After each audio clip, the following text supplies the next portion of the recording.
expect we will have more. All right. Thank you, everybody. Thank you. All righty, so we have 74 students in here now, hopefully. All righty, students. Hopefully they're all in here. Perfect, yes, I see them coming in, excellent. All right, hi students. My name is Professor Tsaragotis, and I am here today. I'm going to be moderating today's event for you. This is really very exciting, and I'm glad that you're here. And what is ProfessionalQuest accounting? This gives you an opportunity to learn the ins and outs of the accounting industry, networking. This is a time for you to focus on your future and to hear from employers what they're looking for and to ask all of your questions. If you have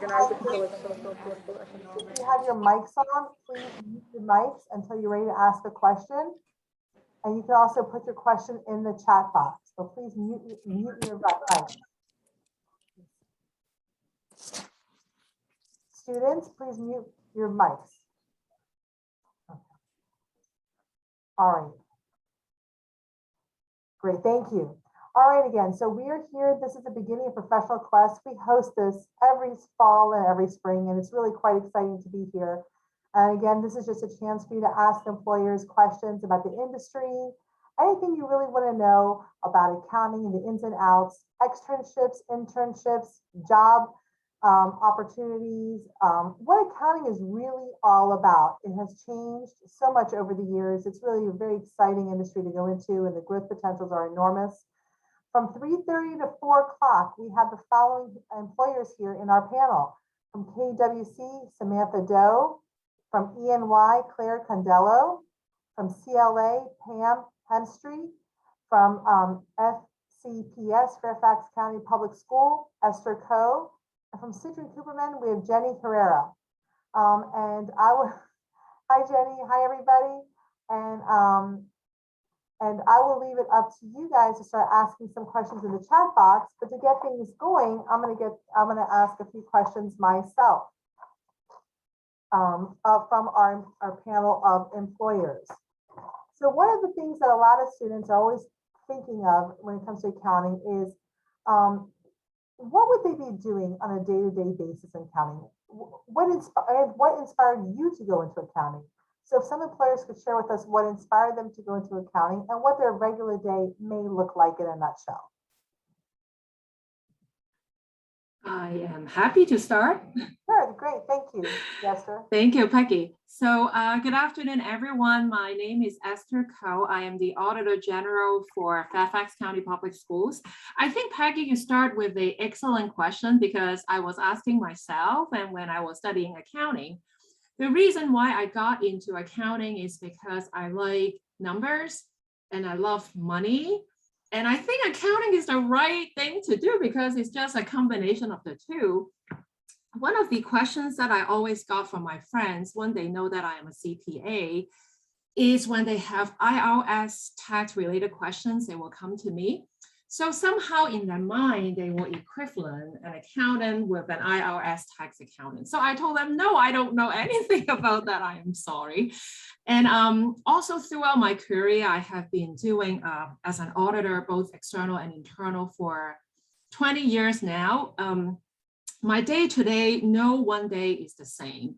I'm an extremely extroverted person. So when I first think about accountant, is it someone that need to be stay inside, like number crunching, reconciliation, doing different things? I think it really depends on how you want to explore your profession going forward.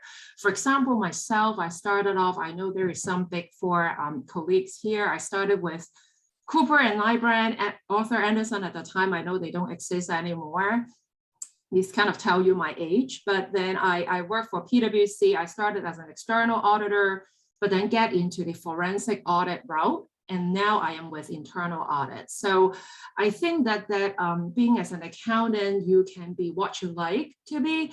And I think to me is you really need to have a good communication skill because you are persuading someone to believe that they are not good enough, right? Because audit is finding like problems sometimes, but how do you really engage with your stakeholders to let them know that you are helping them? You are helping them to build a better function, accounting finance function. I think that's really fascinating for me. So I hope that that will be kind of like a start of the conversation. Would love to hear from the other panelists too. Oh, that's a great start. Anyone else would like to chime in? I go next. Esther, that was great points expressed. I graduated from George Mason University over 30 years, and all of my experience has been in public accounting. So I never crossed the road. I never did industry. I began with the large, Big 8 now, and Big 4 now. At the time, they were Big 8, bridge from that into a local CPA firm. And now I am with Citrin Cooperman, which is a top 25, but always in public accounting. Began the profession as an auditor, pretty excited. I wasn't as excited about the money, but I was excited about the help others. And I began my specialty as specialized in exempt organizations, nonprofit organizations. So that essence of helping really comes, and Esther had said, it's not only the technical skills that you need to have, it's also the communication skills. And the other thing that I found that extremely exciting with accounting, you are never at the same place. So every day, today I am in New York City, I am helping a client. So next week I'm gonna be in the DC metro area. So it's, even the desk is very different. One day you have, I am working over a large organization, and this used to be a bedroom. Actually, I have my own bathroom. I have a closet, so I could have stayed here. I didn't even need a hotel room. But there are times that you're going to be working in a very small, so that flexibility in a very small environment. So that flexibility, and life is not routine. Every day you're going to be doing something different. About 6 months ago, I transitioned into the advisory group. So what do I do now? I am the DC Metro lead nonprofit business processing outsource. So I do outsource accounting as it relates to helping clients strengthen their internal functions. And I am the national lead with respect to nonprofit organizations. So it's, if you're looking for variety, if you're looking for stability, I always tell, when I do the recruiting, I actually love to come back to school. I cannot wait to be in person again. But if it gives you such a job security, everybody needs an accountant, no matter where in the maturity of the company organization you are. If you're beginning, you need an accountant. If you are prosperous, you need an accountant. If you're in liquidation, you need an accountant. The last ones to close the door will always be the accountant. So it's a wonderful, has been a very wonderful journey. It not only gave me the ability to help clients, but also help within the profession. I am the past president of the Greater Washington Society of CPAs, and I also serve on the AICPA Governing Council. So it will expose you and give you an array of opportunities to continue pushing yourself and growing yourself. That is a great insight, Jenny. Thank you very much. And it's so true. No matter where a company, what stage it's in, it always needs an accountant. It is very, very true. And what Esther focused on for a moment there was the soft skills, communication skills. It's a lot of people don't realize that it's numbers, but communicating and the persuading thing, I think, was a very interesting perspective. It's very true. Pam, would you like to add anything to that? Absolutely. Hi, everybody. My name is Pam Hemstreet. I'm a director with Clifton Larson Allen, now called CLA. We're located in Arlington. And I have been an accountant for almost, I would have to say close to 30 years. I've been a CPA. And I'm also a chartered global management accountant. So I have both industry and public accounting experience. I went into accounting originally because I felt like accounting was something I also, like Esther, love numbers. And it was one job that I could do in almost any industry that I could imagine getting into. So, just as every company in every stage of its life cycle needs an accountant, every industry needs an accountant. And so if you want to work with athletes and entertainers, they need accountants. My specialty is in financial institutions. So even banks and credit unions need accountants. And so that's what what I liked best about accounting was that there was an opportunity for me in any industry. From my day-to-day perspective, I have kind of run the gambit with all the things that I have done in my career. I've worked at large public firms, small public firms. I've worked at publicly traded companies, and I've also worked at private entities. So I've done a variety of different things, and that's the other thing that I really like about accounting is the flexibility. While no day is ever the same, if I am ever in a job that I don't find to be as satisfying as it could be, I can make a move to something else. And there's just so many opportunities in the profession because it's really is a hard skill. And I know we talked a little bit about the soft skills, but when you have a degree in accounting and ultimately some people strive for the CPA license, you always have a hard skill that's very transferable. So those are my thoughts, and thank you, everybody. That's great. And one of the things that some of the students always wonder is, if I major in accounting, do I have to go for the CPA? And I think that can be, students sometimes have other ideas of maybe what other licenses that they want to pursue. You mentioned the Chartered Global. Excuse me, I'm sorry, I just came off a class, so I apologize. Could you mention to us why you went through the extra license there, the extra certification? Yeah, so when you work in the industry, there is not, you can be a CPA, but they added this extra level through the AICPA to become what's called a Chartered Global Management Accountant. And how that distinguishes my resume from others is it tells people that I have industry experience, that I've worked inside an accounting shop, and I've not always just been a public accountant. And so often when you're looking for jobs, and there's also a variety of other certifications you can get and licensures you can get. But when I was seeking jobs, it was helpful to me when I was looking to be a controller or a CFO in a company that I had this designation that indicated that I had a certain number of years of experience as an internal accountant to an organization. So that was mainly the reason I did it. It was a great opportunity. I got in on it as soon as the AICPA opened it up, and I was able to get my certification. Yes. It's a great certification. I remember pursuing it myself, and it definitely adds to the resume. Absolutely. Samantha or Claire, would you like to add a little bit into why you got into accounting? Yeah, definitely. I think like everybody else, I always knew I wanted to do business. And when it came time to, having to actually pick a major in college, I still remember like that time and really being drawn to accounting. And I had taken an accounting course as just part of my prereqs for business. And it just really clicked with me more than any of my other business classes. So that's why I chose accounting. So I've been at EY for 7 years now. I'm a manager in our audit practice. And I've worked in a number of different offices for EY in a number of different industries. So right now I'd say, my day to day, we are mostly virtual still, though, some of my team is going back to the office, which is great because I know everybody misses being together. But teaming really is just a huge, huge part of our everyday, what we're doing. I work on 2 teams right now. One is about 10 people and one is 4 people. But there's all different, size teams, different makeup of staff, seniors, managers, partners. So I think, like everyone else was saying, the variation of a career in accounting is one of the things that I think makes it so great.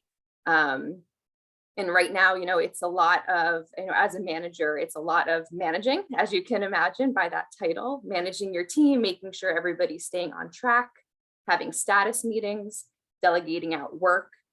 So that's a lot of the day-to-day stuff. But earlier in my career, as a staff and as a senior, I was working on a lot of hospitality clients. And so I had the opportunity to go visit those hotels all across the US, LA, Scottsdale, Arizona, New York, Chicago, which I really, really loved that travel. It was so much fun. And I think that was, a great experience in my career at EY that I will always cherish. And now, having a little one at home, I like being closer to home. And so having that flexibility of not having to travel at this point in my life is also one of the things that I really appreciate. But again, yeah, the day-to-day, I mean, it really is, there's, there's individual work and individual tasks, but I think the thing I enjoy most is the teaming aspect of it, and having so many smart people and so many resources at the firm that I can reach out to.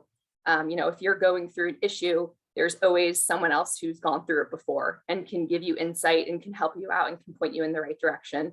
And so leveraging those resources and those colleagues and those friends, and building your network and that teaming is part of every day. And it's one of the things I love.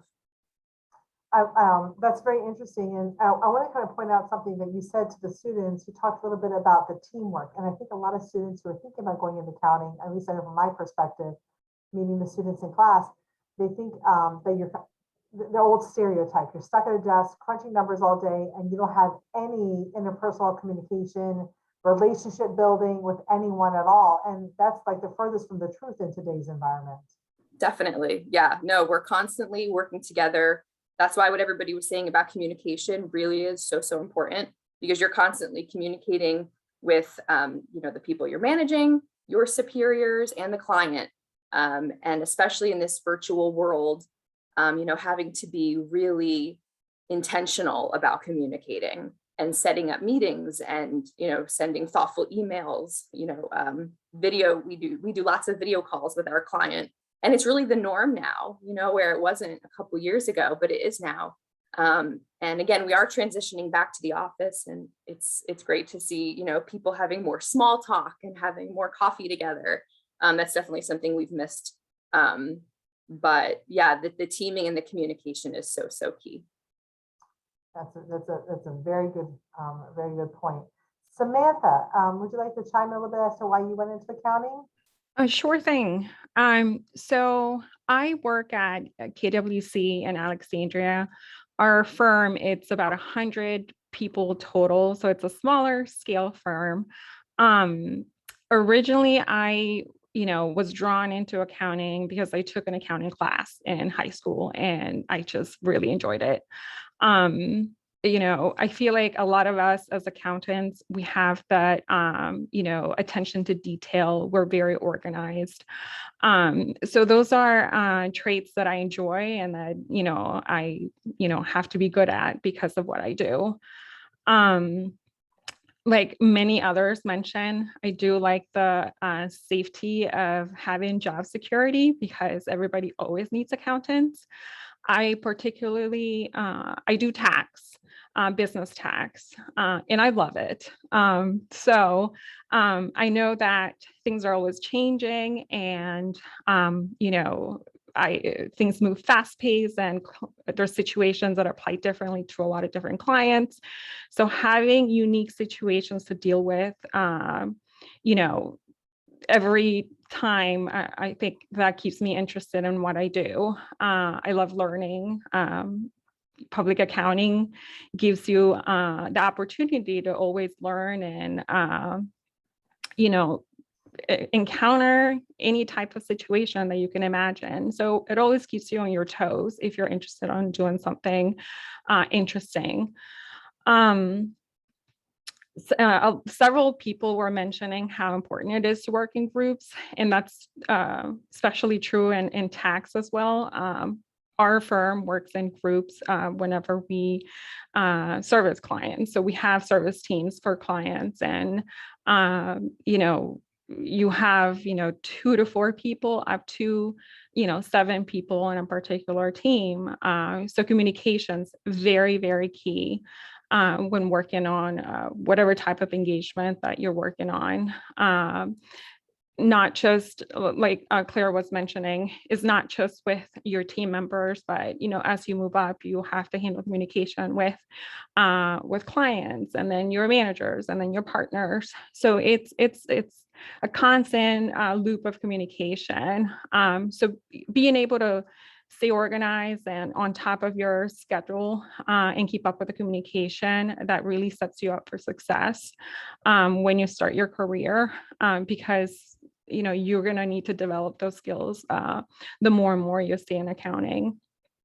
I personally picked a smaller firm because I You know, that's the type of firms that I enjoy. I like the family feel. I like to be able to go to anybody in our firm and be able to have a conversation with them and be able to bounce ideas off of them. You know, I enjoy the place where I'm at. People are, one of our focuses is work-life balance. And as a firm, we strive to do that. We are, you know, mainly the tax firm. So we do have a tax season and really busy times. So that is the thing. But, you know, during off times, we have a more relaxed schedule, which makes it nice. But overall, I mean, I think in public accounting, it's a great career to begin your accounting career. I don't have an experience in private, but from what I've heard, it's a little bit more difficult to transition from private to public than going to public to private. So that's something to keep in mind. Yeah, that's it. I mean, I think we're almost out of time, so I don't want to take time from questions if we have any. That you bring up tax season. That's one of like the little students want to ask about. You know, we got to have a life during tax season. You know, they always worry about this. And we've explained to them here in the classes that there is a tax season, but you know, then the rest of the year is a lot more relaxed and more manageable. You know, what is your tax season like? Is it, you know, do you go in? It's usually just I know it's a few more hours. I've done tax seasons myself, but just to kind of take the ideas the students have about tax season, what is your tax season like? So at our firm, we have a minimum requirement of 55 hours during certain times between, you know, January and April. We don't have a set schedule, and we don't force people to do weekends. As long as you do your work whenever you're able to do your work and you get your work done, you know, you can work whatever hours you want. Obviously, communication's key because we still have to deliver, you know, deliverables to clients. So we're still responsible for some work.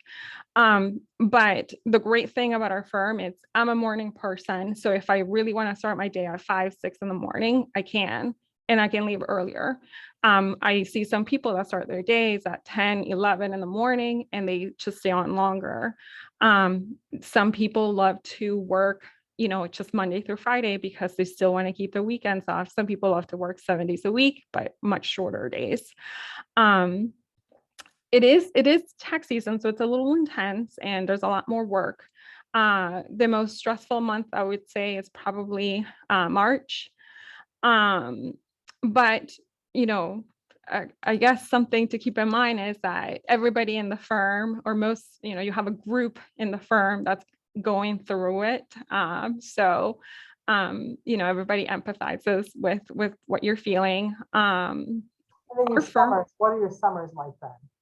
So our summers are more relaxed. So we only work 4 days a week, and we have Fridays off, or you can pick any other day that you want off. So it's a 32-hour work week, which is very nice because there's a lot more things to do in the summer. And then in the fall, we just go back to 40 hours, but we try to make up for the extra hours during tax season. So I always tell students, if you're interested in taxes, tax season, at least for this geographical area, is when it's cold, yucky, and then you know the weather is not very cooperating, and then the summer's a lot nicer if you're interested in tax. For Claire, I just want to kind of like just swing back to you from an audit.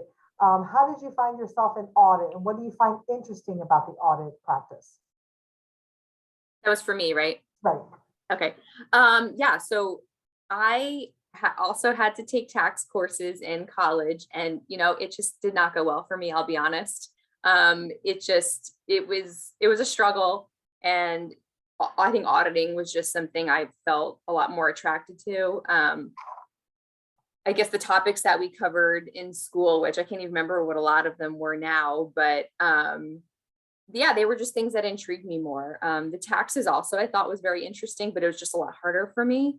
And then I think just, in talking to professionals, just like all the students are doing today, just going to those networking events and hearing again about like the day-to-days, the day-to-day tasks that had to do with auditing just appealed to me. And I did do a couple internships in auditing as well at EY and at RSM. And I just enjoyed, the type of work that we did, working with, trial balances and the auditing procedures, understanding, processes that the client has in place. All of that interested me. So that's how I got into it. I want to remind students that you can meet all of these employers and panelists in the breakout rooms later today. So please make sure that you take a little time to do that. It's a great way to continue the conversation. Before we end our 3:30 to 4 p.m. session, I kind of like to ask the remaining panelists here with us, Esther, Jenny, and Pam, a question. Where do you see the trends going in accounting in the next 5 years or so? As far as things that students need to keep in mind, skills and what have you, that they should be looking for and achieving. I can start with that a little bit. So I've been in the profession quite a long time. Back in the early 2000s, there was a general discussion about accounting going away in lieu of computers, and with what happened after the Enron debacle, and our profession has only gotten stronger and better, I think, in the last 20 years. So I really feel like where we're headed is more consultative than assurance services, which is the auditing side and specifically the tax side. I feel like we like to market ourselves more as partners for anybody, any client, or if you are going inside of an organization, you're going to be the partner that handles all the finances for them. And the most important skill, because data analytics have become really, really important in our profession, understanding, even if you're internal to a company, what is flowing through all of your numbers, what the transactions are saying, what are your anomalies.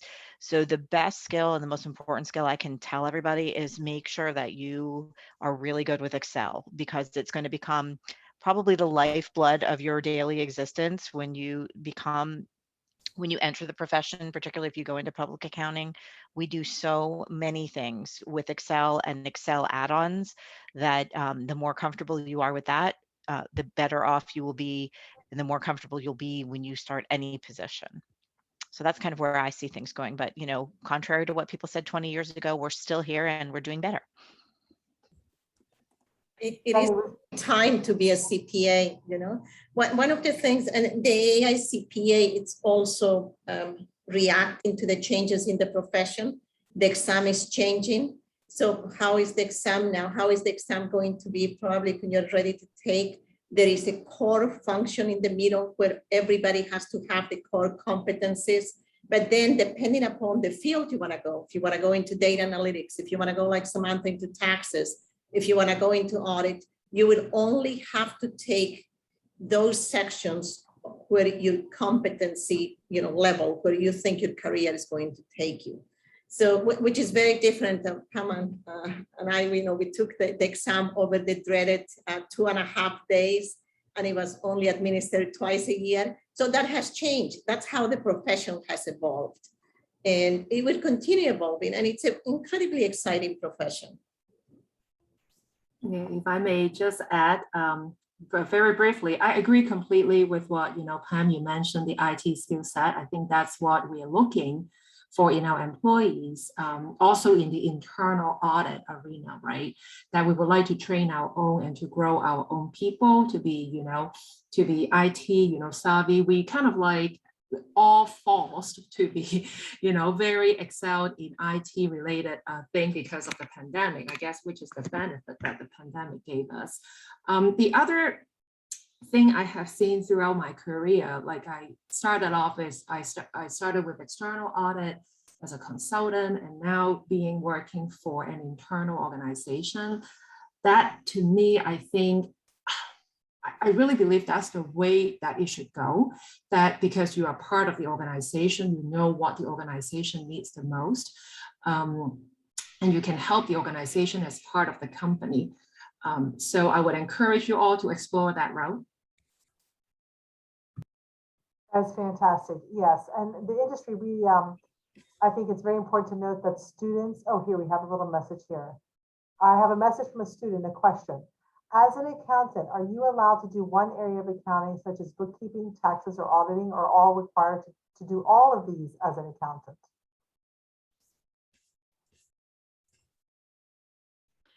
I can answer that. From my experience at our firm, it's very difficult to know from the get-go what is it that you want to do. I mean, a lot of the times you think that you're gonna want to do audit, you think you want to do tax.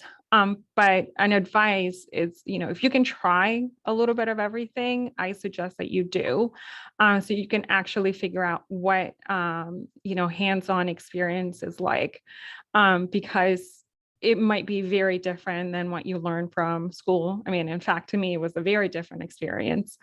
Um, at our firm, we allowed our, entry-level staff to try out whatever types of branches they want to do. If you want to do tax and audit, we try to give you that experience. We don't really do a lot of bookkeeping, but we do, expect people to be able to read reports and understand the reporting that comes out of various accounting softwares. But I don't think per se you have to do, every single thing. I would just suggest, if you have the opportunity to try it earlier in your career, then you should. As you move up and as you build your experience, you start kind of shifting towards one side or the other because you start specializing on what you do. So, you'll figure that out, in a few years from after you have some actual hands-on experience. That's some great advice, to try a little bit of every part of accounting to see what you naturally bend towards. That's wonderful advice. Well, I want to thank everyone for being here at today's panel from 3:30 to 4 p.m. Students, please take the time to meet these panelists in the breakout rooms to ask additional questions. This concludes our 3:30 to 4 p.m. Session, and we're going to start now our 4 p.m. to 4:30 p.m. session. Thank you so very much. I'm glad to see you here again today. Thank you very much. We're going to shift gears here, and we're going to start our 4 p.m. session. And we have here, as they turn on their cameras, we have here Michelle Schmittel from BDO. We have Elisa Obilo. I'm not sure if I pronounced that correctly, so please forgive me. From Aronson, Chris Tarot from Grant Thornton, Julie Jones from Markham, and Anthony Turner from KPMG. Welcome today, and thank you for being here for our students and to answer all of their questions. I'm very excited to have you here today. Make sure I have everyone in here. 1, 2, 3, 4, 5. Yep, absolutely. And I'm going to start today's 4 o'clock p.m. panel with a different kind of question. In our previous panel, we asked, why did you go into accounting, which you are more than welcome to answer as you answer the question as well. And we also asked our panelists in the last session, what are some of the trends that you see going in accounting, which please feel free to touch on as we go into our next question. One of the questions that some of our students are curious to find out about is how important do you think internships, study abroad, externships are important in pursuing a career in accounting while they're in school studying the area? And again, if you'd like to add a little bit as to why you got into accounting or some trends you see that may be connected to those internships, externships, please feel free to elaborate. Who would like to go first? I saw Anthony kind of shake his head, so I'm going to go. Sure. Have Anthony jump on in. Thank you so much. Thank you, Peggy. Yeah, I'm Anthony Turner from KPMG. I'm an experienced senior associate there. I've been there 4 years now, a little over 4 years, and I actually did my undergrad and grad at George Mason. So excited to be here today. Kind of going through some of those questions in terms of why I got into accounting. I actually kind of had a interesting college path with some major changes, and eventually settled in on accounting. And I took a few classes to kind of see how I liked it, and I fell in love with it. So especially my experience in college definitely helped with that as well, with some of the great professors and everything I had, and saw where the industry was going and what kind of experiences were available to me in this area. And in terms of some of those trends within accounting, I'm sure a lot of the people here coming from the industry would agree, there's a lot of exciting changes that have happened in the last five plus years in terms of the way that we do our jobs. And I'm sure, in school, they, dig data analysis and DNA into your brains, and that's really where it's going. And there's a lot of fun and exciting things that we're able to do with our jobs now to help us do our jobs better and more efficiently. I come from audit, so working with our clients in that standpoint is getting revolutionized with the way that we do that. And not even in audit, but obviously in every accounting field, that's going to be the case too. So those kind of trends are very positive for us. It's changing the way that we're able to effectively do our jobs. And especially nowadays, in this remote kind of world we've been in for this last year and a half, that stuff is, even more important in the way that we work. So those trends are exciting to be involved in. They can be a little daunting, but definitely something, a good trend that we're going in. And then finally, internships and everything, I think they're really, really helpful. And they can definitely get your foot in the door in some places. For me personally, I did not have an internship at a big accounting firm or anything like that. I did some part-time work in accounting when I was in college, but it's really the way you network too, if you don't have those experiences. So it's not the end of the world if you don't do anything like that, but it is important to network and make the most of the opportunities you have by coming to events like this and meeting people. So I guess that's my little intro and my little insight of my position at KPMG so far. Excellent, excellent. Michelle, I was wondering, could you kind of maybe touch upon a little bit as to where you see the industry trends going, internships, externships? I know you're with BDO. It's interesting to hear from Anthony that it's great to hear that you work at a big firm, even though you didn't do the traditional big firm internship. That's a nice thing to hear for students who may not access that right away. That there's that pathway still. Michelle, I was wondering, could you maybe chime in a little bit on your experiences with BDO and how you see externships and so forth? Sure, absolutely. So Michelle Schmidl, I'm with BDO. I'm a partner with our international services. I grew up similar to Anthony in the audit side of the house, but I have definitely been able to explore some of those other services that we sell globally, which is great. As far as kind of how I got into accounting, I started, it was an afternoon at my uncle's house and he looked like he was happy. So I asked my dad, what does he do? He's an accountant for Anheuser-Busch in St. Louis. I said, great, I guess I'll do that. What do you need to know? Math. Okay, great. So I ended up starting at 7th grade kind of with that idea. And I did some bookkeeping classes, then I did the accounting. Then I said, how do I differentiate myself? And if I like Spanish, I've been taking Spanish in high school. So I did a double major in accounting and Spanish. I wanted to further differentiate myself. So I did a study abroad in Spain. And then while I was there, I did an internship in Spain. That was definitely a differentiator when I went to the interviewing process. So I think you can do a study abroad, you could do an internship, but I think the piece is find out what you're passionate about and do something that is going to differentiate yourself. If you want to do Peace Corps and volunteer, then do that. It's going to be a differentiator and you can talk about that. So those internships obviously gave me some experience, but just like Anthony, I never did a public accounting internship, but I still made it to the goal of being a partner, which is what I wanted. So I think there's different paths that you can take along the way. So that's kind of the piece on how I got into accounting. Love it still to this day. It doesn't matter where in the world you are. I married a guy in the military. So every 2 to 3 years, we moved around throughout the world, including going to Germany, where I got to learn German. And I worked there for 4 years in public accounting. So the world is your oyster. It's very exciting. And no matter where you go, people need accountants. In good times or bad times, we still have to close the books and report, right? If you have losses, you still have to get an accountant. So in all the different places I've moved to, I've always been offered jobs, and they do look at, you're an accountant, you're a CPA, and then you just keep adding to your resume. You did public accounting, you worked internationally, so on and so forth. I think that that will be very much a differentiator and help you in the future. And then the last piece is the trends. I think you wanted to know, Peggy, right? Yes. So I started in 1995, probably before some of you actually were born. But as you can tell, I've loved it ever since. It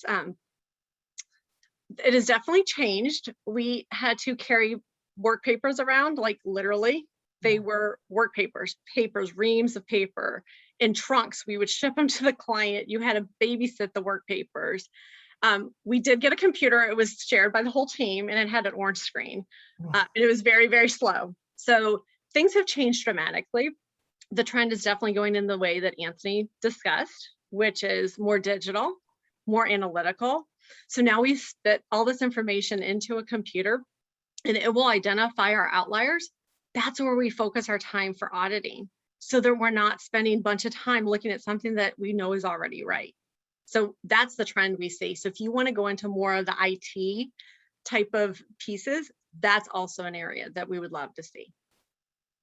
Well, we have a diverse group of students, definitely, and a lot of them speak second languages. Some of them speak 2 and 3 languages quite well. And so for students who are interested in international accounting, please, go to the breakout rooms afterwards, ask some additional questions. It is very exciting. We always talk about in class how the accounting is the global language. We always stress that, the global language of business. So this is a great opportunity for you to ask some of those questions that you may be thinking about if you're interested in international accounting. That was a great story. That was a great story. Thanks, Peggy. I saw Julie kind of nod her head a few times as you were talking about the computer and, and the 7th grade and what have you. Julie, chime in. Sure. I'm Julie Jones. I'm a partner in the Managed Accounting Services Group at Markham. I actually got into Markham after being with RAFA for 15 years. It's a firm here locally that specializes in working with nonprofit organizations. My accounting career actually has been 27 years working with nonprofit organizations. When Michelle just talked about her passion, I started with a firm out of school on the audit side and started auditing grantees.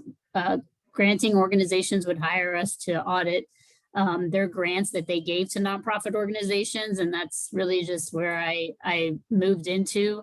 I worked at PwC in their nonprofit practice and then moved over to RAFA, and I'm actually on the outsourcing side of things. So I provide accounting services for nonprofit organizations, serving as their CFO, and then have staff that support that.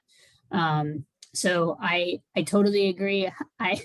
I think finding that passion and doing what you can do, I certainly was glad to shift from audit to outsourcing and feel like I have a little bit more, edge and experience where I can provide that guidance and consulting to our clients. I took a bookkeeping class in 10th grade and I never looked back.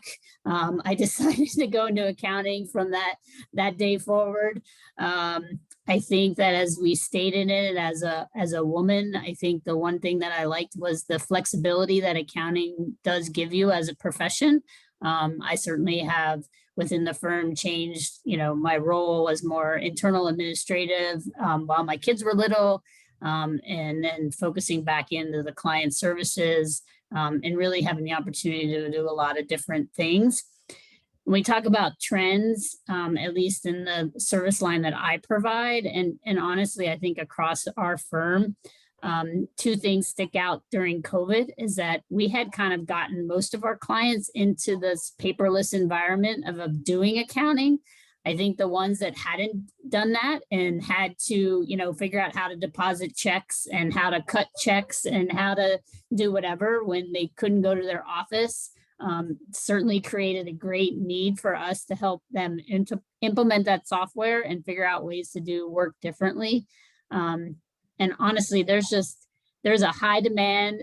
Everyone always needs an accountant, like Michelle said, and currently there is a huge demand for accounting personnel right now. I think there was a trend that when they made it a 5-year program, less and less people went into accounting.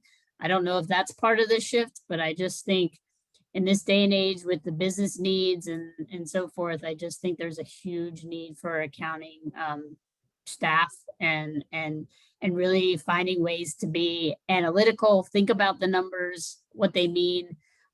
So a combination of what both Anthony and Michelle have already said. Just to piggyback on what you were mentioning about the analytical and technical components that students need to have in the field. I'd like to open this question up. This is from a student for anyone on the panel. Maybe we can start with Chris or Alicia since they haven't had a chance to chime in yet. The student question is, how will tech developments with specific regard to AI and quantum computing affect the career field? I think we touched upon that a little bit by saying, you know, the AI is being done by the computers, but the analytical, the critical thinking, the decision-making process is being done by the accountants. And sometimes students in the classroom, just to add to this question, are asking if the field is growing or shrinking because of AI. And, you know, I'm always telling them that the field is growing because AI is just doing some of the heavy lifting. It's not doing the thinking component. Chris or Alicia, could you maybe chime in on that a little bit? Sure. So I think as far as AI is concerned, especially, so I'm in tax, so a little bit different perspective on things. But from our view, and what we try to push on is robotics and AI is really going to be focused on doing the things that are more data entry oriented and maybe less value added. As far as our job is concerned, a lot of the things that used to take a lot of time for us and manual inputs and having our staff do these manual type things will now be done by computers and be done by AI.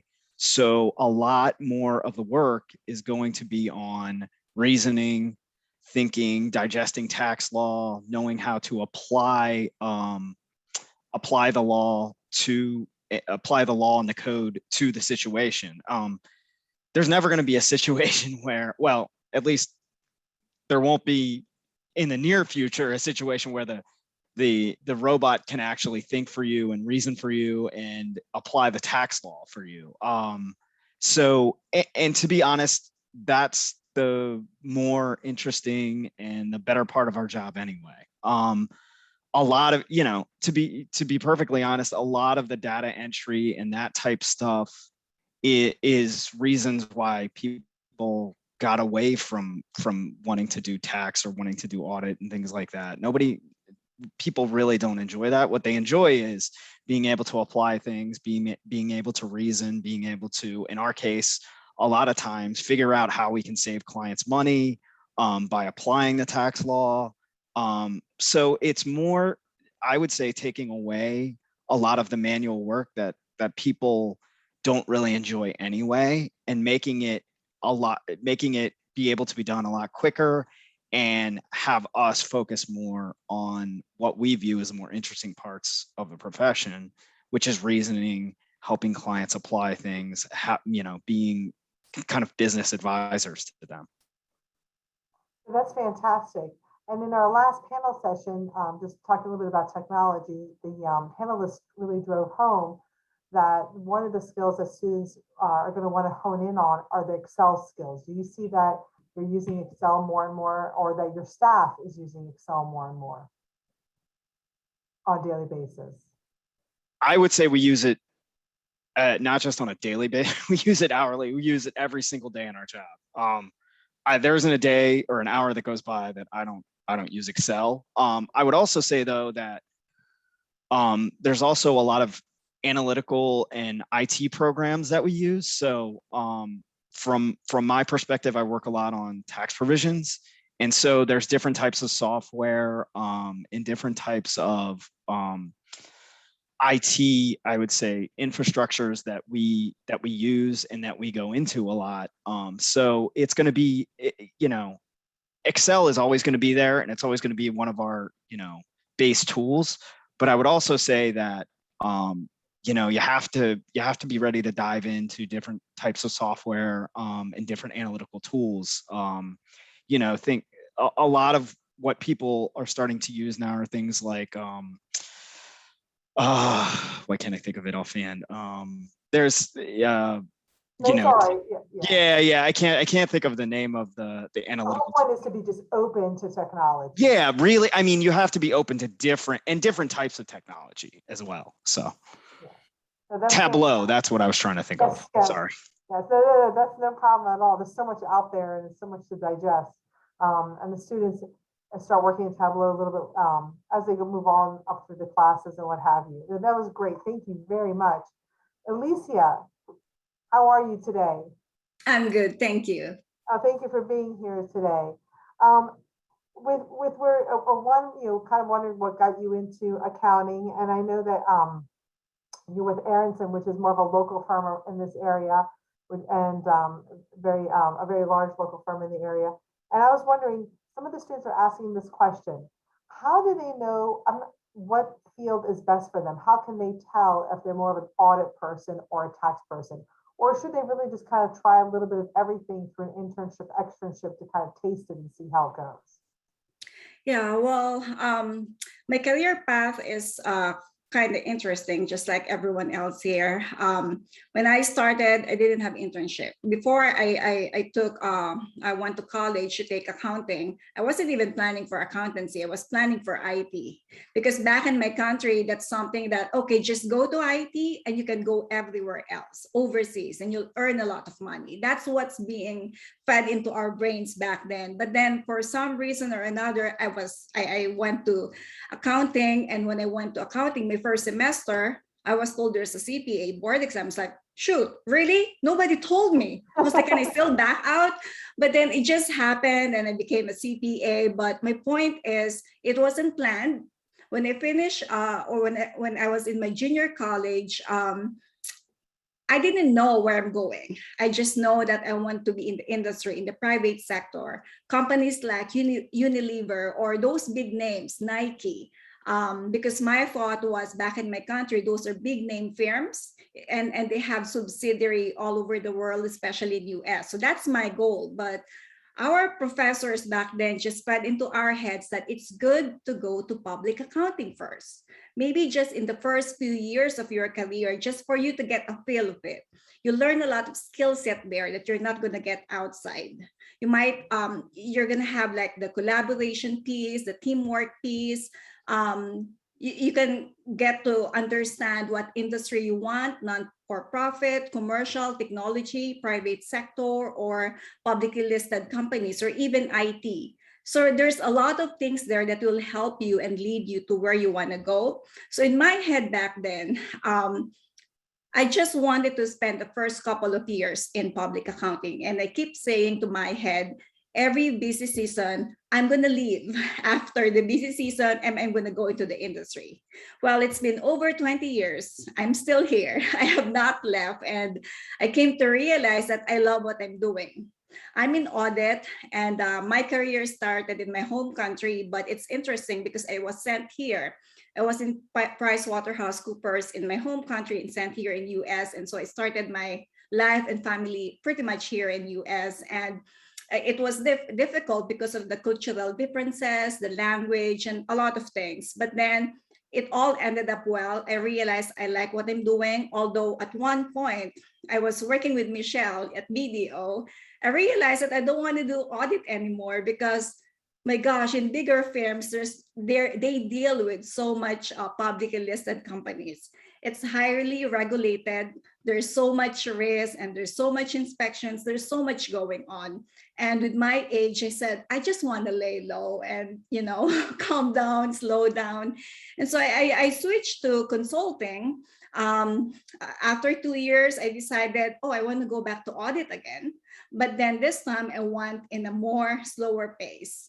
calm environment, laid back. And so I landed at Aronson. It's a medium, middle market firm.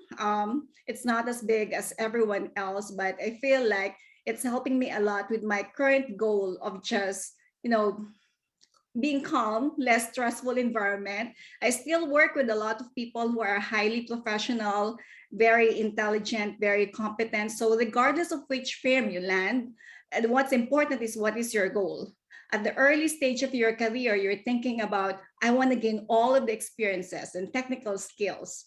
Or maybe as you get older, you just want to be in a calmer environment or slow pace, and yet you still get the competency, the technical skills, and you still get paid well. And wherever you go in public accounting or in private sector, you get paid well. During the pandemic, I don't even know anyone who lost a job. It's currently in accounting. We didn't have furlough or terminations, at least from where I came from. I got my bonus 100%. We didn't have pay cuts, which means that the business is still good. We are still very much in demand. And so I'm saying that this is probably the most lucrative, one of the most lucrative professions around. It's not as hard as being a lawyer or being in the medical world. I'm sure everyone agrees with me, but wherever you go, whether private or public sector, there's always going to be a demand for that. And going back to your question, internship, I'm sorry, my dog is scratching behind me. So if you hear that sound, pardon me. But internship, I think, is helping you to sort of figure out, what do I want to do in life? Where do I want to go? And get all of the learning experiences. And the other thing that I want to add is I have 2 young adults, children. One of them is in Mason. She's going to be graduating next year. And the other one is in Northern Virginia Community College, taking accounting, and he's going to be moving to Mason a couple of years from now. And I keep telling them, life is going to be hard. I'm not always going to be there to help you or assist you or provide you guidance. Life is going to eat you alive. So, no, I keep telling that to them. So you have to be prepared. And in your career, one of the things that will help you prepare is get internships, join into career fairs, meet employers. And once you land it on internship, it will show you the real life on-the-job training, and it will help you going forward. And I also tell them the first 2 years or 5 years of your adult life, make sure you make the right decisions, because it will dictate the next 10, 20 years of your life. So I'm sorry if I said a lot, but those are the pieces. No, I think it's great. No, I think it's fantastic. And in regards to internships, I just want to let the students who are in here today know that go to career centers, talk to Caleb Lewis. He is very, very helpful and in helping students understand the internship, externship process, and helpful in matching the student to the right kind of internship, what you're looking for. We really support all of our students here, and we want you to have that experience while you're in college, that practical experience, to prepare you and to also give you a taste of what the industry is like. So whether you're interested in big firm, small firm, in-house, which would be like a private company, there's all sorts of opportunities out there. Reach out to Caleb, reach out to your instructor, and get some information. And as you can see for our panelists here today, just to pull in a few things that I heard over the last half hour, some didn't even have an internship and ended up having a wonderful career. Some picked up a second language and have lived all over the world. Some, decided to stay in more of a regional type of firm to have more work-life balance. Some are in tax, some are in audit. You have, you have the gamut. So it's not just a pencil paper type of position anymore. It really is what you want it to be. Sky's the limit for sure. This is the time to explore. We are at the end of our 4:30 segment. I want to thank all the panelists for being here today. And I appreciate your time. We appreciate your time. Students, please take the time to visit the panelists in the breakout sessions to ask additional questions. I have additional questions and I'm not even a student. Some of this sounds exciting. Michelle, I kind of echo with you. I love that what I got into. It's changed. I changed. It gave me an opportunity to evolve with the industry, which is so nice. So thank you very much for your time and for your insight. And with this, we're going to close out our 4:30 panel, and we're going to begin our 4:30 to 5 p.m. session. Thank you so much. Thank you. Thank you, everyone. Thank you. We're going to start our 4:30 to 5 p.m. session in just a moment. I'm Professor T. I'm here, and we're going to get going. Let's see, at our 4:30 panel, pardon me for looking down at my paper, we have Carney & Company, Arup Sandhu, Freddie Mac, Robin Phillips, Baker Tilly, Dylan Talbot, RSM, Erica Klein, and we may have someone here from Sarah. Oh, I've been emailing with Sarah. Sarah from PwC. Nice to put a face to an email, Sarah. Hey, Peggy. It's great to put a face to an email too. We will also have one of our professionals joining to Manel Hall should be here soon.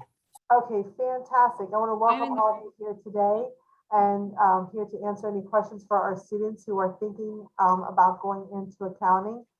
Just to give you a little feedback of where we've been in the last few sessions, we asked our panelists, why they went to accounting, what are some industry trends in accounting, and how they see the technology changing in accounting. In particular, a lot of students are concerned about AI and how if that will shrink the job market or and grow the job market. And from what we understand, it's only growing the job market. So as I ask our next question, if you'd like to chime in to any of those previous questions, feel free to do so. Students also love to hear about why you went into accounting or a little bit about your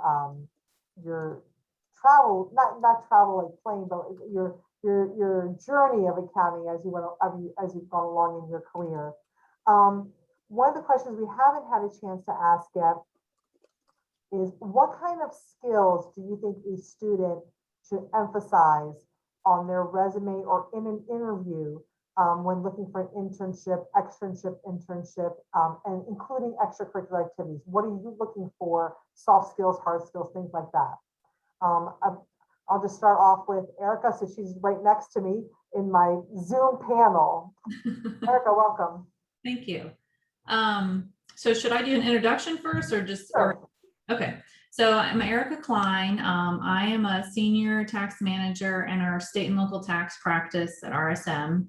I've been with RSM for about 3.5 years. Prior to that, I was in another public accounting firm. I actually did the reverse with my career.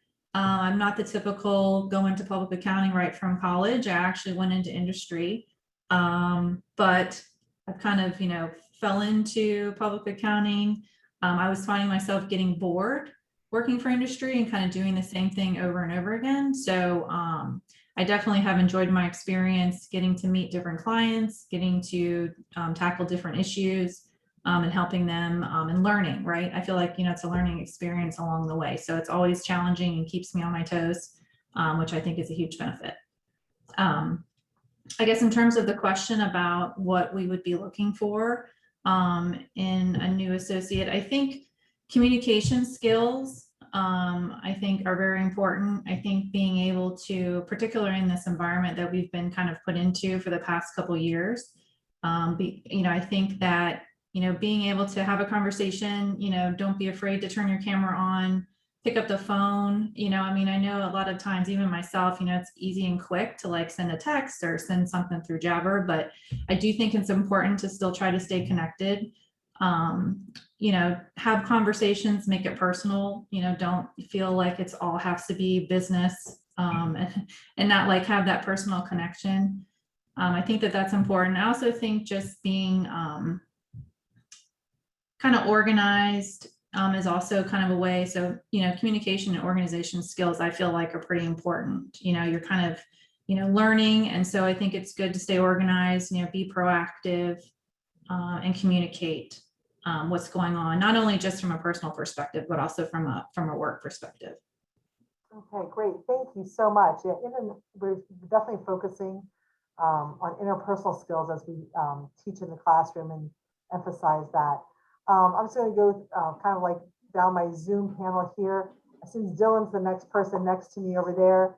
Dylan, what are you looking for when interviewing a student? If you give a little background on yourself too, and what are you looking for as far as skill sets, maybe some extracurricular activities that maybe stick out that showcase that they would make a good fit for your company? Okay, let me see. I think you're muted. I'm going to come back to you, Dylan. Hold on, because your mic is off. Yes, it's okay. All right, it's okay. I'm going to come right back to you. I'm going to just circle back. Okay, so let's see, Robin, what are you looking for as far as extracurricular activities from students that showcase that they may have some of the qualities that would make a good fit for your firm? Sure. Thank you. Hello, everyone, and good evening. So my name is Robin Phillips. I'm a senior director in the accounting policy and external reporting group at Freddie Mac. And I've been with the company now for 20 years. I too did not take the normal path for what most accounting students would think. I did not go into public accounting. Out of school, I went into a company that was in the energy industry and then transitioned after about 12 years into the financial services industry. So what do we look for in students that apply to Freddie Mac? We're really looking for leadership skills. So any activities that you participate in that you kind of have a leadership role and can show that and demonstrate that and can explain the skills that you learned in those activities, very valuable. Also very important, as was previously mentioned, communication skills. Initiative is very important, being willing to really dig in, ask questions, not being afraid to do that, very, very important. And then for accountants, I have to say probably the most important skill is attention to detail. No matter what role you're in, that's very, very important. Excellent, thank you. And Freddie Mac for all of you students is something as a company you should definitely look into as well. It's not a public accounting firm, but they have wonderful departments there for you to begin your career, stay there for a long time. It's a great place to work. I actually had an internship there when I was in college. I truly enjoyed it. And it gives you a look at the mortgage industry and what have you. So Robin, could you explain a little bit for the students who may not know what Freddie Mac is, in a nutshell, what it is? Yeah, so Freddie Mac operates in the secondary mortgage market, if you've heard that term. So if you are seeking or looking for trying to gain a mortgage, you go to your bank or your credit union. That's the primary mortgage market. What Freddie Mac then does is purchases those mortgages from your bank or your credit union. So then the bank has more money to lend to someone else. So we're kind of that intermediary. We buy the mortgages, we package them, securitize them, and sell them to investors. In a nutshell, that's what we do. It's a very interesting look at the industry of mortgages from that perspective. Very interesting. Thank you. Sure. Luke, did I pronounce your name correctly? Yes, good afternoon. Good afternoon, welcome. So what are you looking for from students, and are there, do you think that students need to, I'm going to just ask a couple of different questions in here. What are you looking for from students when interviewing students? And are you looking, in addition to extracurricular activities, are you looking for that graduate degree? Sure. Good afternoon, everyone. I'm Roop Sandhu. I'm a senior manager with Kearney. I graduated from George Mason in 2012 and started with Kearney shortly right after. So been there a little over 9 years. On my client, I'm one of the main interviewers. So good question there, Professor. What am I looking for? I'm looking for the well-rounded person. And what I mean by that is, you know, everyone has this question of, well, I don't have an accounting internship. How am I going to break into the sector? Well, sell yourself. When I was applying to Kearney, my internship was with Scottrade, a small brokerage firm. And, you know, it was all about interpersonal skills and talking about yourself and, you know, explaining what you can do for the firm. Don't be afraid that just because you don't have an accounting internship at the Big Four or any, you know, local firm, that's going to, you know, put you behind as you interview for a position. What else do we look for? Customer service. Everyone forgets customer service. We are in the customer service field. I feel like anybody that has retail experience, restaurant experience, that's great skills that are not a lot of people think will put them, ahead of others. But when you're dealing with clients all day and up until the very last minute before you log off, those are real important skills to have. Excellent, excellent. And we often mention to students to emphasize those type of interpersonal communication skills at any position, because it brings to the table that you're able to conduct yourself in a professional manner. Yeah, excellent. Sarah and Dylan, I'm going to come back to Dylan first, just because I think you got your mic on. Got it all working? You tell me, is it working? Awesome, it's working. It's okay. Mine evidently was working at an earlier meeting so much today that I overly projected. So you never know, the technology is kind of kooky sometimes. I'm going to change questions a little bit. With the students who want to pursue a job and want to interview, do you have any advice for their LinkedIn page? Are employers looking at their LinkedIn page? Anything that you can suggest to improve their resumes to make it very easy for employers to kind of take a look quickly, a quick look to see if they're a candidate that they may want to interview, to make their resume really stick out. Okay. Well, first of all, I'm Dylan Talbot. I'm a manager at Baker Tilly in our construction and real estate audit group. I've been with Baker Tilly for about 6 years since I graduated Mason. And then in terms of LinkedIn page, I do not personally look at a LinkedIn page. I just look at the resume mainly. I don't really go on LinkedIn too often. So I would say, in terms of things that will, make a resume stand out, like spelling errors, is basic things, I think. And then just highlighting your participation, like your specific participation in a group, like instead of just having, I was a member of this, what did you do there specifically to help improve the group or, further the group's objective, that sort of thing.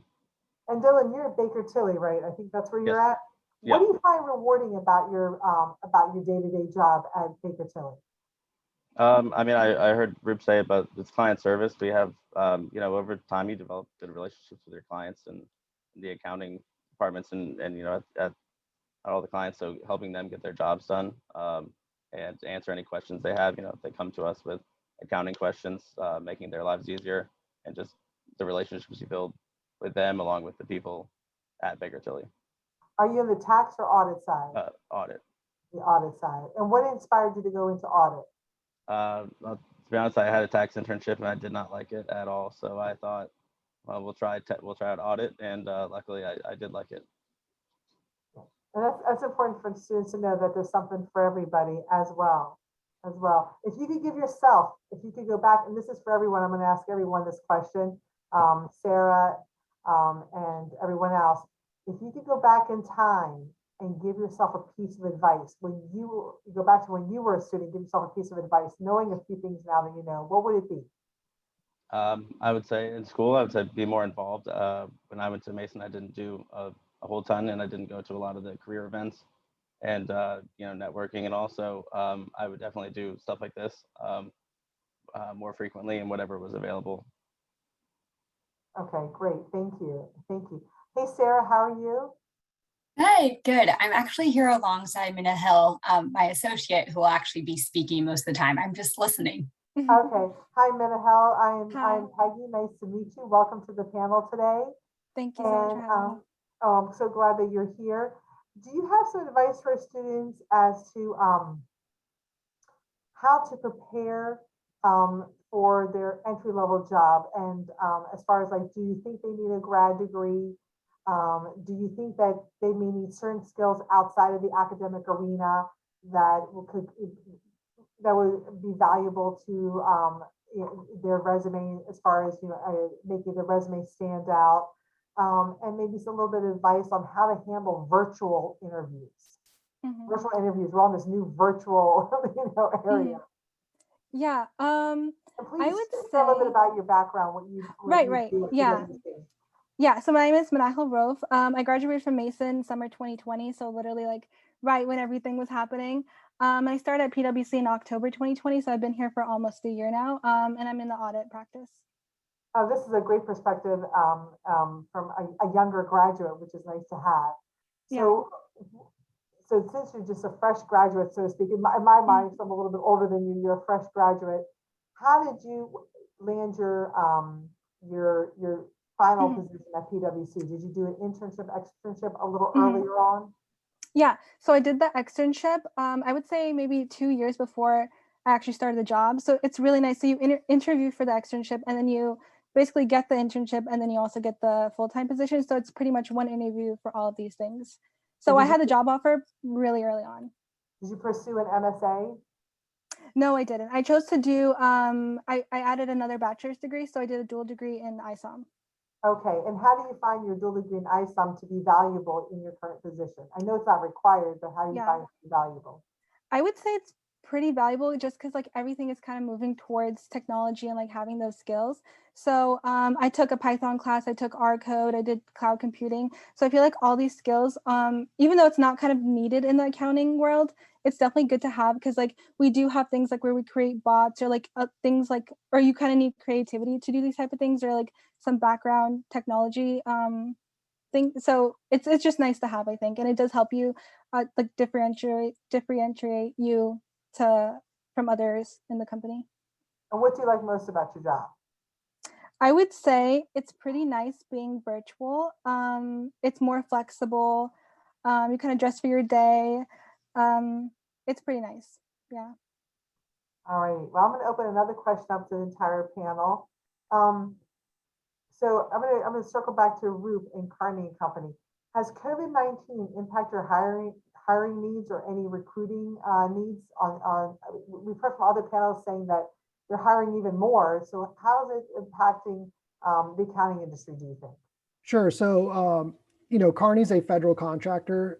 So the federal government has not stopped spending money, as everyone's aware. So I want to say we've hired probably over 150 people now in a virtual environment over the last year and a half. Are the interviews more awkward? Absolutely. Do we have to tell people that I'll call them on their cell phone directly if Teams disconnects? Of course, but we've tried to keep it as seamless as possible, aside from the technical hiccups. But I think from a interviewing, onboarding, and team introduction process, we're doing the best we can in this environment. We can't have the same sort of, in-person touch, obviously, that we try to have when we bring new team members on, but we're doing our best we can right now. Can you give any advice, Roop and anyone else, any advice on how to make a good impression in a virtual sort of setting? And because we're all in like this new arena. Sure, I'll start. I would say prepare as if it's an in-person interview. I conducted an interview when an individual showed up in a sweatshirt. So, yes, we are remote, but at the same time, it's still a job interview. And, just go with the punches. For example, if your computer crashes, call back the recruiter and say, this happened. Things happen that are outside of our control. Somebody that we just hired, it was probably the roughest technical interview we've had in a long time. From my computer, her computer, but we called her back on her cell phone, talked it out, and we had an offer ready for her a few weeks later. So, don't feel like just because you're having technical issues that's going to, prevent you from getting the job. Great advice. That's very good. Great, very good advice. Dylan, Erica, or Robin, would you like to chime in on that? I'll agree with the just dress appropriately. It doesn't mean necessarily you can kind of get a sense from the company you're interviewing with what you need to wear, but don't show up in a hoodie. I've had that happen. And also just be aware of your surroundings, what's going to show on camera when you're interviewing. If you're in your bedroom, that's fine, but make sure the bed's made, just things like that. If you have to go into a closet, just make sure the closet's neat, right? Whatever that is, just be aware of your surroundings because that is going to speak to kind of you and how you present yourself. Yes. I was just thinking the virtual background, not the virtual background, excuse me, the blur is a little bit nice too to have. Right. Erica, any advice for, that you would have given yourself you would give yourself now if you could go back in time, and also maybe some advice on how to prepare for virtual interviews. Sure. So I think advice that I would give, particularly for like accounting majors, I definitely would recommend getting your CPA. I would not wait to do that. I think it's getting more challenging. I know at the time I actually luckily got grandfathered in under the 120 credit hour rule, so I didn't have to do the 150 hours. But I definitely would recommend, I know at RSM, there are expectations to kind of, as you move up within the organization, that you have that certification, particularly in the audit and the tax service line. So I definitely would recommend getting that. And then also, I guess, in preparing for the virtual interviews, kind of like what Robin and Rup had said, is just, dress for it, don't be late. Don't be, concerned about having your camera on, test your audio and your recording or your speaker features. I know, like for me, we often go between, Teams or Zoom or, other, WebEx, and sometimes those different platforms mess up your audio settings. So I would definitely just recommend testing that before you get on. And, just do it more often. Like if you're, talking to your friends or your family, like just use it. I think the more that people use it, the more comfortable they are in doing it. So. Excellent. Excellent. That's great advice. And do you think that,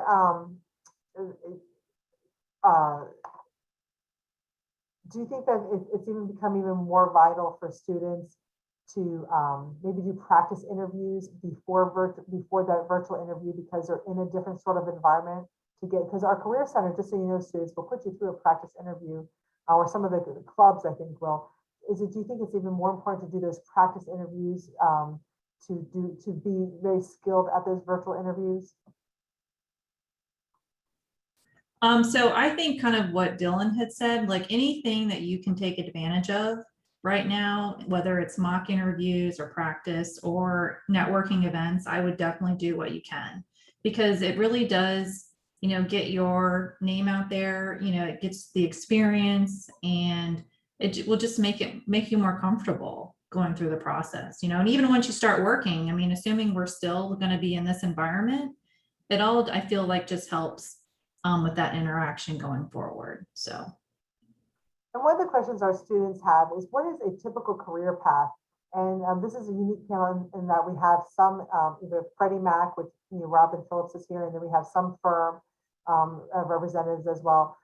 If we could just get a little bit of an idea of what a particular career path would be at like a Carney or like a Freddie Mac or at like an RSM. If I could start with you, Robin, I'm sure it's a little different versus a firm as well. Sure. So we hire students out of school into what we call our finance rotation analyst program. And in that program, it's a 2-year program where the students, or the once hired in, the employees get exposure to different areas of finance over the 2 years. So they would go through 4 6-month rotations. And those are candidates or employees with whether it be finance, accounting, econ, business backgrounds of any sort. And so it's not your standard just going right into an accounting role. You get exposure across the finance division, and then you can kind of start to figure out what it is you really want to do. You might think accounting is it. You might decide that you really want to do something more finance or reporting related. So it gives you that opportunity to explore and then make that final decision. And if you want to work at Freddie Mac, do you start interviewing in your junior year or your senior year? Do you get that internship ahead of time? So we have both. We have an internship program. So if you're a current junior, you would apply for the internship for next summer. It's an 11-week program. And then if you're a current senior, you would apply for the analyst program, the analyst rotation program. So we have both. Okay, all right, good to know. Dylan, Erica, Rup, how does the trajectory of a career path work in your firm? And I'll just start back with Dylan. How does that work with your firm? So typically it would just be, we have an associate for 2 years, and that's you're just learning and getting the hang of things, and Then after that, it's senior associate for typically 3 years. And that's when you start, leading some engagements and in like the client contact and managing, the associates working on the same job with you.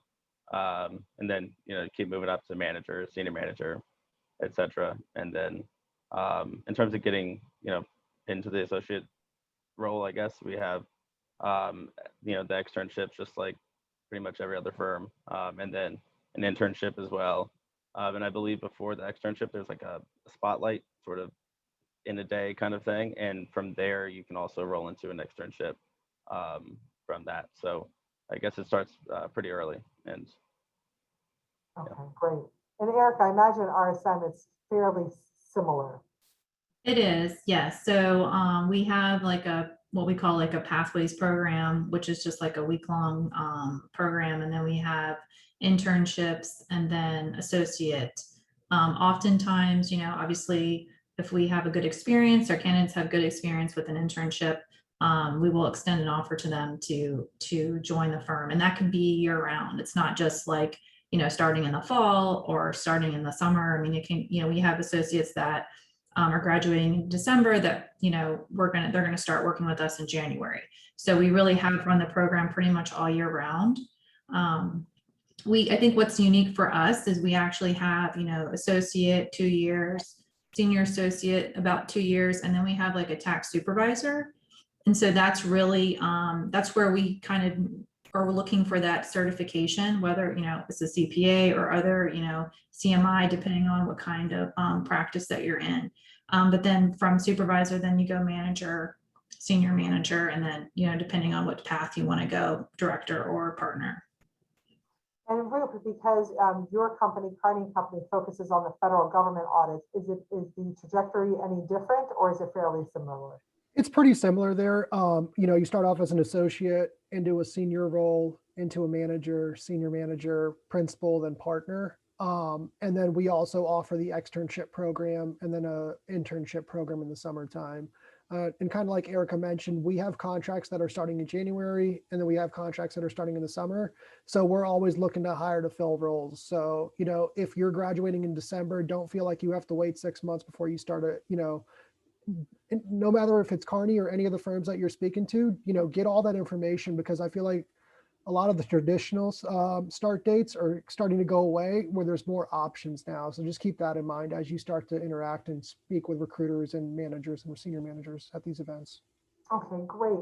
My last question before we end today's session, I want to start with our youngest graduate for this question. What do you find to be the most exciting part of your new career? Madhavi? Ahil?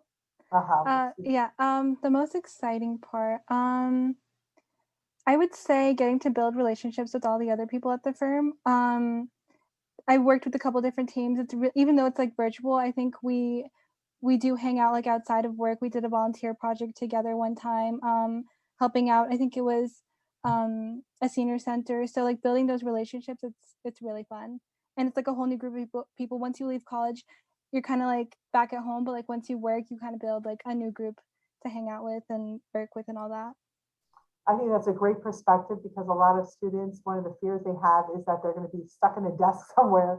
They have this vision of being stuck in a desk somewhere and not having anyone to talk to or to collaborate with. And that's why I wanted to start that question with you, to kind of showcase that the industry is really very different than that. There's a lot of interpersonal communications and relationships and collaboration as well. So that's, I'm glad you mentioned that. Anyone else? Dylan, Erica, Robin, and Rup, what do you find, and I see Casey just jumped in from video, what do you find, hello, welcome. What do you find to be, like, if you had to put it in a nutshell, what you like most about your career in accounting, what is that? And I'm going to start off with Dylan. So what I like most is all the different experiences I get, exposure to everything. Every job is different, every client's different, and oftentimes you're working on different clients each year. So it's just, you get exposure to a lot. It's not that nothing's really the same from client to client, job to job. So it's nice there. Changes it up. You're never bored. Yeah. Yep. Never bored. Erica?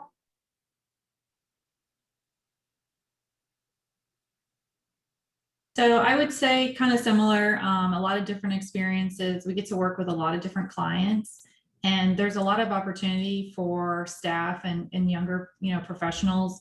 It's not just, just happening kind of like at the higher level. There's definitely opportunities for everyone to grow and learn. And, you might come in and, kind of like what Dylan said, you start, in tax and you hate it and you want to move to audit. I mean, there's also, we have a consulting line too, which is like completely different from their traditional audit and tax focus. So definitely a lot of opportunity, and you can kind of switch around and kind of learn as you grow within our firm. Well, great, thank you so much. And we'll just do it kind of quickly. Robin and Ruth, what do you like most about your job, about your career? So I would say something similar. I've been able to do a number of different things over my career. I've done investor relations, external reporting, management reporting. So I've been exposed to a number of different areas of the company. And then Freddie Mac is very supportive of being involved in extracurricular activities, such as I'm on the steering committee for our analyst rotation program. I lead a finance women's network. So being involved in leading activities like that have been kind of a highlight of my career as well. Wonderful, wonderful. That sounds actually very interesting. Roop? Sure. So I would say my favorite thing from my career so far has been helping others, not only from a client perspective, but helping team members grow. That look on new associates when they start in June, just from putting myself back in that place and remembering what I needed help with and trying to help them through that and, mentor and guide. It's wonderful. Well, with this, thank you so much for being here today and helping our students. With this, we close out our 4:30 to 5 p.m. session, and we now begin our breakout sessions. So students, I encourage you to meet all of these people, all of our panelists in the breakout session. Continue to ask your questions and continue to explore. Thank you so very much for being here today. So if you're interested in a breakout session, those are going to go from 5 to 5:30. And we have Carney and Company, we have BDO, Aronson, KWC, Baker Tilly, Markham, RSM, and PWC. So I think you're probably on your end seeing where the breakout rooms are, and they should be beginning soon, I imagine. Yes, they're ready, they're in progress.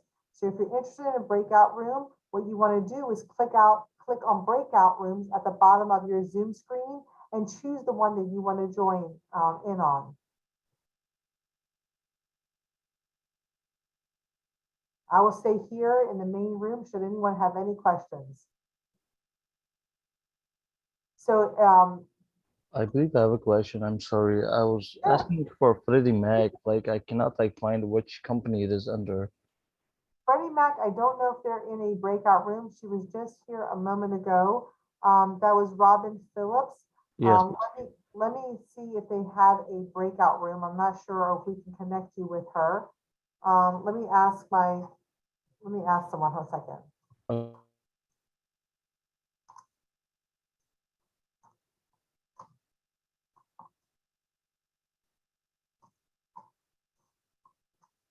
If they do not, I just asked, and I'll give an answer back in just a moment as to if Freddie Mac has a breakout room. If they don't have a breakout room, no worries. I want you to jot down this name, Caleb Lewis. Do you have a pencil and paper? Would you be able to please just write in the chat so I can get the spelling and everything right, please? Sure. Is this Masood? Yes, it is. Thank you so much. Okay. 1 second. Let me see if I can. Okay, what you can do, I'm going to share this information with you. I just got a return message from Caleb. They do not have a breakout room today, but we can connect you with Freddie Mac. Please email our career services. Do you have a pencil and paper, Masood? I'm not able to. Yes, I do. Okay, great, perfect. My career, MyCareer, my career at gmu.edu. Okay, and then I ask about as far as Freddie Mac, which day and what time they have the Zoom session. Yes. So what you want to do is just in the body of your email, provide your name and let them know that you were a participant in ProfessionalQuest and that you're interested in interviewing with Freddie Mac and finding out how to go about doing that. Awesome. Thanks so much for your time, man. Thank you so much. Thank you. Take care. No problem. Good luck. I am here in the main room. Should anyone have any questions? The breakout rooms for KWC, FCPS, that's the Fairfax County Public Schools, BDO, Aronson, Carney and Company, Baker Tilly, RSM, PWC, and Markham are all beginning. All you have to do to join a breakout room is go to the bottom of your Zoom screen, click breakout rooms, and join the one that you would like to participate in. Professor? Yes. I missed the name of one of the accountants. She talked about how she did international accounting and she traveled around. Yes, that was really interesting, wasn't it? You want Yes. to get into the breakout room BDO, and that's Michelle Smittle. BDO, Michelle Smittle. Okay, thank you, Professor. No problem. Rebecca, do you have a question? Yeah, I was just wondering what company Samantha Doe was under. She was in the first group. KWC, yes, KWC, and they do have a breakout room. Okay, yeah, thank you. Excellent. Anybody else looking for a breakout room or have a question?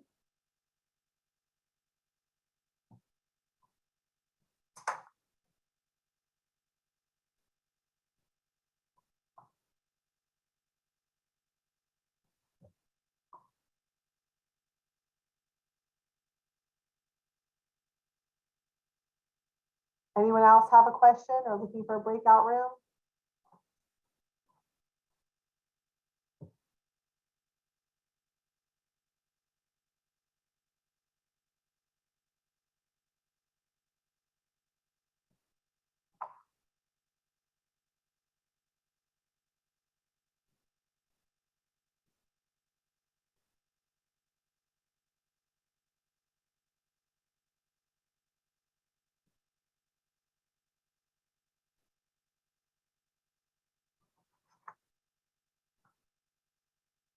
For anyone left here in the main room, feel free to find a breakout room or ask me a question regarding accounting, or I can point you to a breakout room if you like.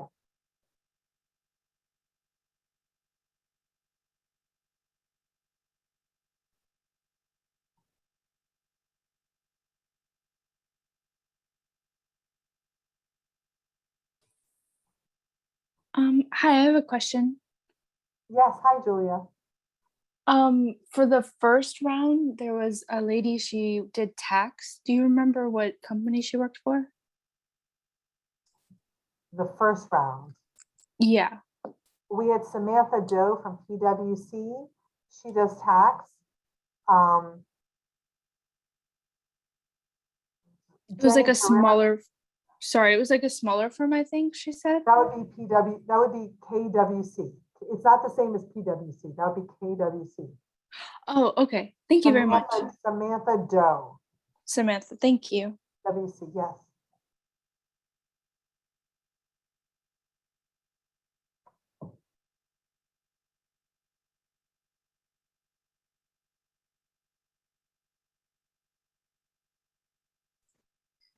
Thank you, Peggy.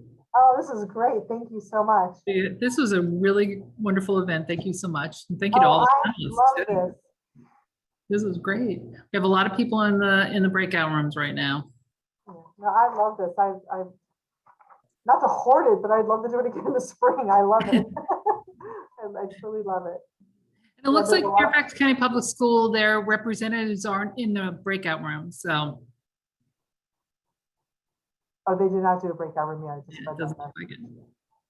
Okay, that's okay. Maybe next time. Yeah. There was a lot of good advice from the panelists today. Yeah. And I'm glad we recorded it, so we're going to make it available tomorrow for students. Oh, that's fantastic.